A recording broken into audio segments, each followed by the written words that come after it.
Necrobarista and Hollow Knight single-handedly ruined gaming for me, but also bettered it? It's strange. That claim, all in itself, is very bold and very strange, but hear me out. A few years back, I purchased the game Hollow Knight for the Nintendo Switch around midsummer of 2017, and I fell in love with it. All of it. Its vibrant and distinct settings, amazing boss fights, and wonderful soundtrack, all of it was amazing, and Hollow Knight turned into the game that I didn't know I needed in life. But, feelings aside, what really drew me in was the fact that I knew nothing about the game. I bought it, yes, and yet I, the player, knew nothing. Meaning I dove headfirst into this richly packed game and took it all in. And I loved it. Now fast forward to today and I'm still playing this game. In fact, you can occasionally find me playing Hollow Knight whenever I'm not playing something with friends or working on a video. And the game itself has made me come to the realization that I love Metroidvanias.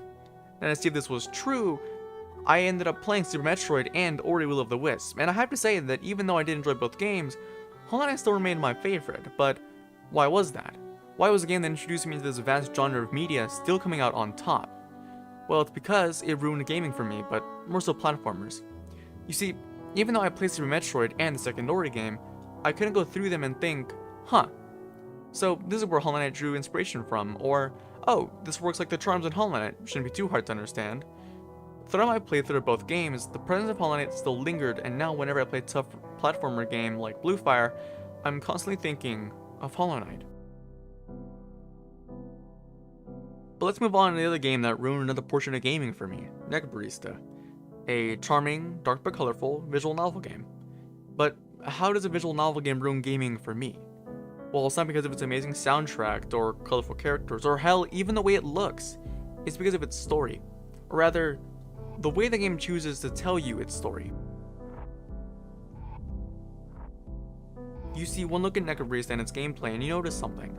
The game isn't telling you its story the same way that the visual novel games like Telltale or Danganronpa are.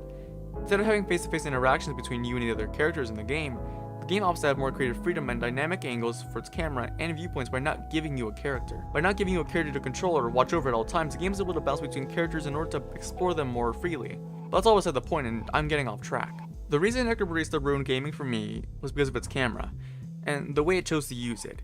Because in other games that choose to utilize something like this, like say Pokemon Sword for example, the best you get are static angles and shots of characters either standing around or sitting with one another while their mouths move as blankly and as meaningless as their text boxes. However, there was one scene in Pokemon Sword that didn't do this. One scene that, despite being small and short-lived, I will praise as being the most creative thing in that entire game. This scene. A scene where Opal meets Bede and recruits him to be her assistant or whatever. A scene where we get the most creative camera angles in the entire game.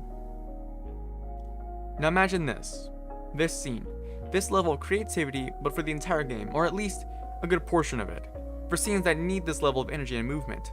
How amazing would that be? However, at the start of this video, I did say that despite these two games ruining pieces of gaming for me, that it bettered it somehow. Well, how is that?